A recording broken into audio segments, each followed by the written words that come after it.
Chapter 4. When Jane and Elizabeth were alone, the former, who had been cautious in her praise of Mr. Bingley before, expressed to her sister just how very much she admired him. "He is just what a young man ought to be," said she. "Sensible, good-humoured, lively. I never saw such happy manners, so much ease, with such perfect good breeding." "He is also handsome," replied Elizabeth, "which a young man ought likewise to be, if he possibly can. His character is thereby complete. I was very much flattered by his asking me to dance a second time. I did not expect such a compliment." "Did not you?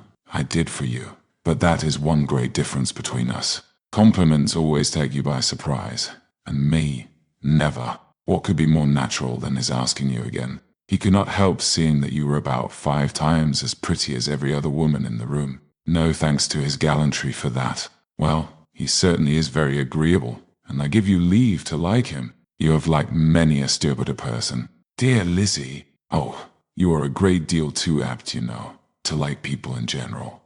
You never see a fault in anybody. All the world are good and agreeable in your eyes. I never heard you speak ill of a human being in your life. I would not wish to be hasty in censuring anyone, but I always speak what I think. I know you do, and it is that which makes the wonder. With your good sense to be so honestly blind to the follies and nonsense of others. Affectation of candor is common enough.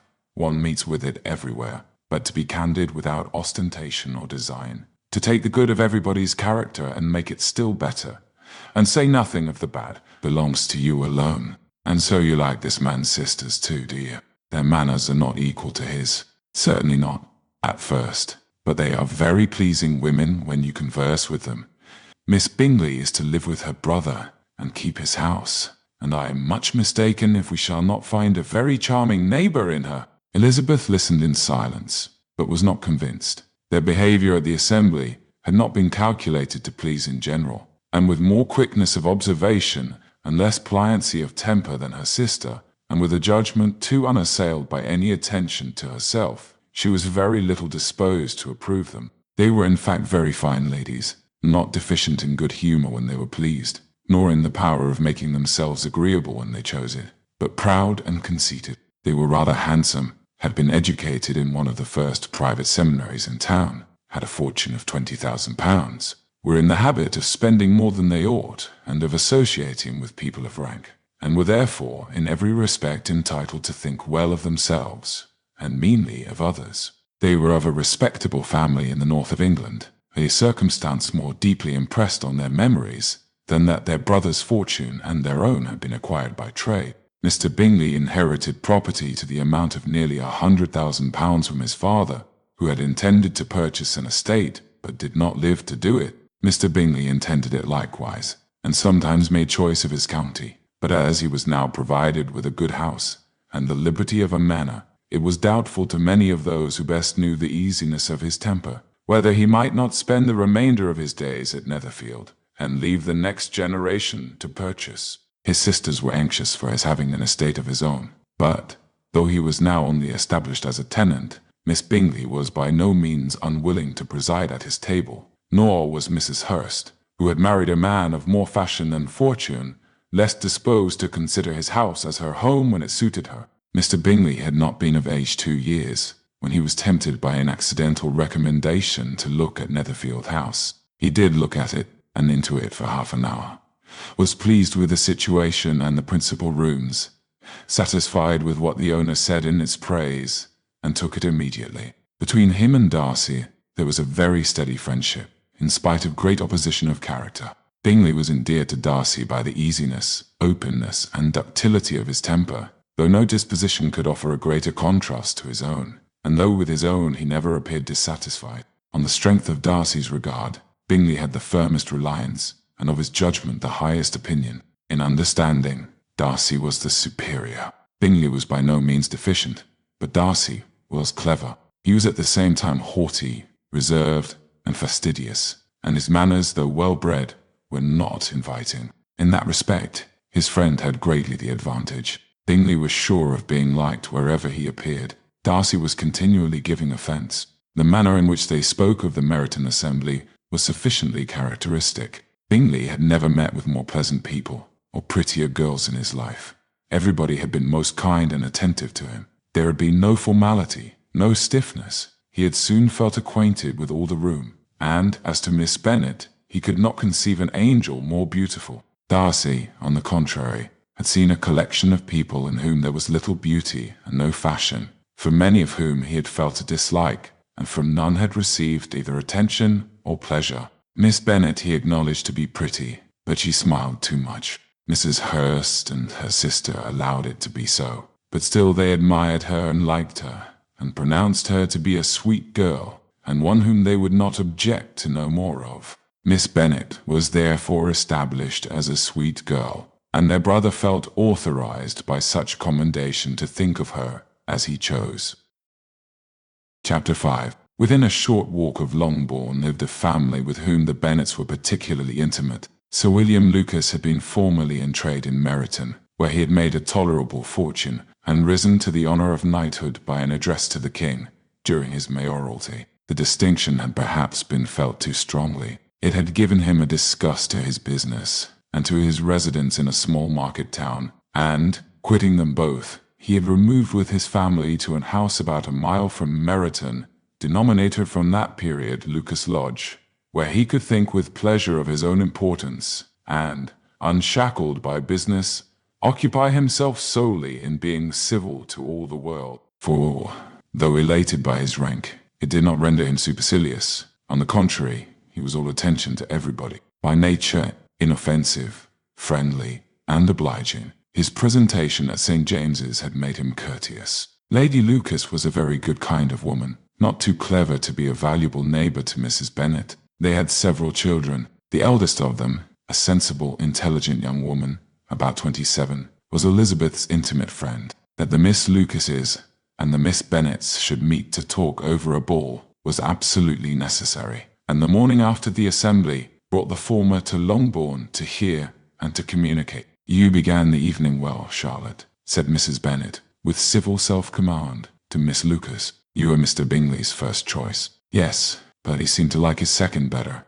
"Oh, you mean Jane, I suppose, because he danced with her twice. To be sure, that did seem as if he admired her." "Indeed, I rather believe he did. I heard something about it, but I hardly know what. Something about Mr. Robinson." "Perhaps you mean what I overheard between him and Mr. Robinson. Did not I mention it to you? Mr. Robinson's asking him how he liked our Meryton assemblies, and whether he did not think there were a great many pretty women in the room, and which he thought the prettiest, and his answering immediately to the last question, 'Oh, the eldest Miss Bennet.' Beyond a doubt, there cannot be two opinions on that point." "Oh, my word!" "Well, that was very decided indeed. That does seem as if, but, however, it may all come to nothing, you know." "My overhearings were more to the purpose than yours, Eliza," said Charlotte. "Mr. Darcy is not so well worth listening to as his friend, is he? Poor Eliza, to be only just tolerable. I beg you would not put it into Lizzie's head to be vexed by his ill treatment, for he is such a disagreeable man that it would be quite a misfortune to be liked by him. Mrs. Long told me last night that he sat close to her for half an hour without once opening his lips." "Are you quite sure, ma'am? Is not there a little mistake?" said Jane. "I certainly saw Mr. Darcy speaking to her." "Ay, because she asked him at last how he liked Netherfield, and he could not help answering her. But she said he seemed very angry at being spoke to." "Miss Bingley told me," said Jane, "that he never speaks much, unless among his intimate acquaintance. With them he is remarkably agreeable." "I do not believe a word of it, my dear. If he had been so very agreeable, he would have talked to Mrs. Long. But I can guess how it was. Everybody says that he's eat up with pride, and I dare say he had heard somehow that Mrs. Long does not keep a carriage, and had come to the ball in a hack chaise." "I do not mind his not talking to Mrs. Long," said Miss Lucas, "but I wish he had danced with Eliza." "Another time, Lizzie," said her mother. "I would not dance with him if I were you. I believe, ma'am,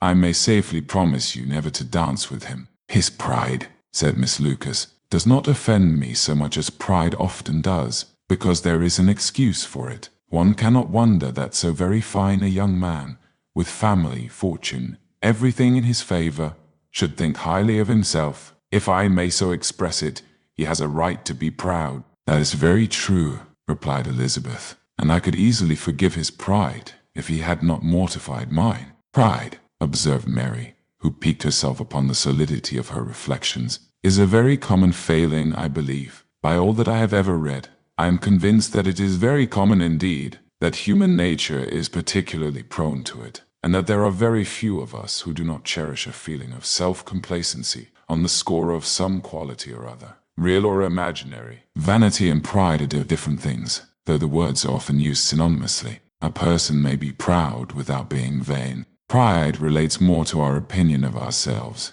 vanity to what we would have others think of us. "If I were as rich as Mr. Darcy," cried a young Lucas, who came with his sisters, "I should not care how proud I was.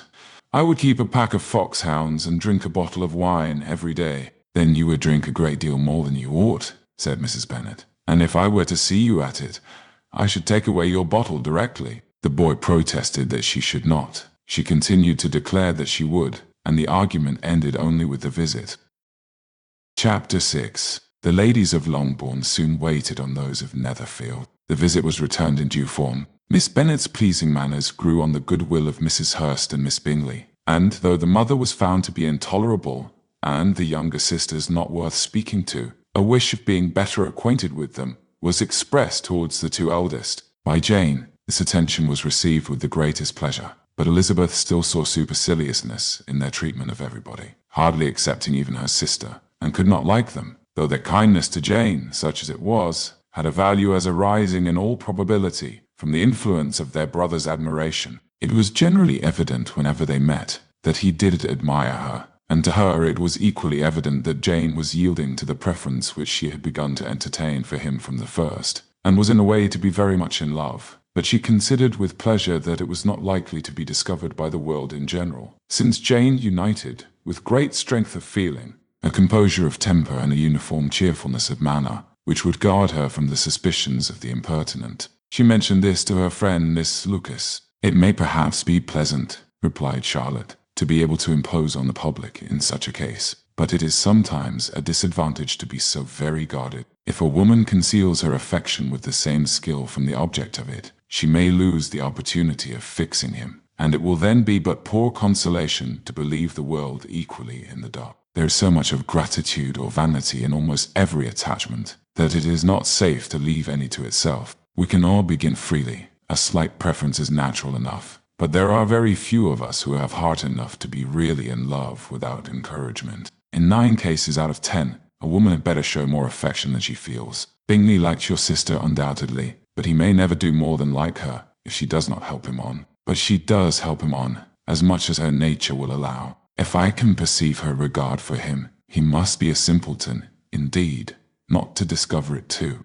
Remember, Eliza, that he does not know Jane's disposition as you do. But if a woman is partial to a man, and does not endeavor to conceal it, he must find it out. Perhaps he must, if he sees enough of her. But, though Bingley and Jane meet tolerably often, it is never for many hours together, and as they always see each other in large mixed parties, it is impossible that every moment should be employed in conversing together. Jane should therefore make the most of every half hour in which she can command his attention. When she is secure of him, there will be leisure for falling in love as much as she chooses. "Your plan is a good one," replied Elizabeth, "where nothing is in question but the desire of being well married. And if I were determined to get a rich husband, or any husband, I dare say I should adopt it. But these are not Jane's feelings. She is not acting by design. As yet, she cannot even be certain of the degree of her own regard, nor of its reasonableness. She has known him only a fortnight. She danced 4 dances with him at Meryton. She saw him one morning at his own house, and has since dined in company with him 4 times. This is not quite enough to make her understand his character, not as you represent it. Had she merely dined with him, she might only have discovered whether he had a good appetite. But you must remember that 4 evenings have been also spent together, and 4 evenings may do a great deal. Yes, these 4 evenings have enabled them to ascertain that they both like vingt un better than commerce. But with respect to any other leading characteristic, I do not imagine that much has been unfolded." "Well," said Charlotte, "I wish Jane success with all my heart, and if she were married to him tomorrow, I should think she had as good a chance of happiness as if she were to be studying his character for a 12-month. Happiness in marriage is entirely a matter of chance. If the dispositions of the parties are ever so well known to each other, or ever so similar beforehand, it does not advance their felicity in the least. They always continue to grow sufficiently unlike afterwards to have their share of vexation, and it is better to know as little as possible of the defects of the person with whom you are to pass your life. You make me laugh, Charlotte, but it is not sound. You know it is not sound, and that you would never act in this way yourself. Occupied in observing Mr. Bingley's attentions to her sister, Elizabeth was far from suspecting that she was herself becoming an object of some interest in the eyes of his friend. Mr. Darcy had at first scarcely allowed her to be pretty. He had looked at her without admiration at the ball, and when they next met, he looked at her only to criticize. But no sooner had he made it clear to himself and his friends that she had hardly a good feature in her face, than he began to find it was rendered uncommonly intelligent by the beautiful expression of her dark eyes. To this discovery succeeded some others equally mortifying. Though he had detected with a critical eye more than one failure of perfect symmetry in her form, he was forced to acknowledge her figure to be light and pleasing, and in spite of his asserting that her manners were not those of the fashionable world, he was caught by their easy playfulness. Of this she was perfectly unaware. To her he was only the man who made himself agreeable nowhere, and who had not thought her handsome enough to dance with. He began to wish to know more of her, and as a step towards conversing with her himself, attended to her conversation with others. His doing so drew her notice. It was at Sir William Lucas's, where a large party were assembled. "What does Mr. Darcy mean," said she to Charlotte, "by listening to my conversation with Colonel Forster?" "That is a question which Mr. Darcy only can answer. But, if he does it any more, I shall certainly let him know that I see what he is about. He has a very satirical eye, and if I do not begin by being impertinent myself, I shall soon grow afraid of him." On his approaching them soon afterwards, though without seeming to have any intention of speaking, Miss Lucas defied her friend to mention such a subject to him, which immediately provoking Elizabeth to do it, she turned to him and said, "Did not you think, Mr. Darcy, that I expressed myself uncommonly well just now, when I was teasing Colonel Forster to give us a ball at Meryton? With great energy, but it is a subject which always makes a lady energetic. You are severe on us." "It will be her turn soon to be teased," said Miss Lucas. "I'm going to open the instrument, Eliza, and you know what follows. You are a very strange creature by way of a friend, always wanting me to play and sing before anybody and everybody. If my vanity had taken a musical turn, you would have been invaluable. But as it is, I would really rather not sit down before those who must be in the habit of hearing the very best performers." On Miss Lucas's persevering, however, she added, "Very well, if it must be so, it must." And gravely glancing at Mr. Darcy, "There is a fine old saying, which everybody here is of course familiar with, 'Keep your breath to cool your porridge, and I shall keep mine to swell my song.'" Her performance was pleasing, though by no means capital. After a song or two, and before she could reply to the entreaties of several that she would sing again, she was eagerly succeeded at the instrument by her sister Mary, who having, in consequence of being the only plain one in the family, worked hard for knowledge and accomplishments, was always impatient for display. Mary had neither genius nor taste,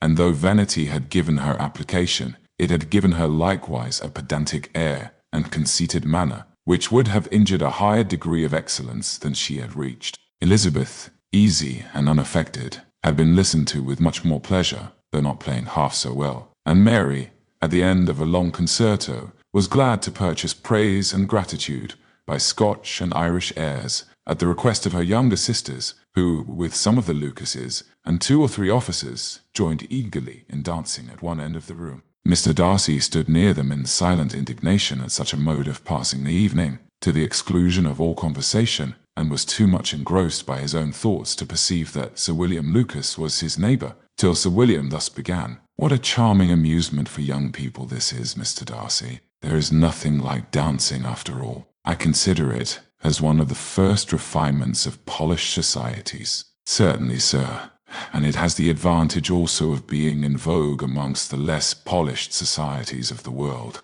Every savage can dance." Sir William only smiled. "Your friend performs delightfully," he continued after a pause, on seeing Bingley join the group, "and I doubt not that you are an adept in the science yourself, Mr. Darcy. You saw me dance at Meryton, I believe, sir." "Yes, indeed, and received no inconsiderable pleasure from the sight." "Do you often dance at St. James's?" "Never, sir." "Do you not think it would be a proper compliment to the place?" "It is a compliment which I never pay to any place if I can avoid it." "You have a house in town, I conclude?" Mr. Darcy bowed. I had once some thoughts of fixing in town myself, for I am fond of superior society, but I did not feel quite certain that the air of London would agree with Lady Lucas. He paused in hopes of an answer, but his companion was not disposed to make any, and Elizabeth at that instant, moving towards them, he was struck with the notion of doing a very gallant thing, and called out to her, "My dear Miss Eliza, why are not you dancing? Mr. Darcy, you must allow me to present this young lady to you as a very desirable partner.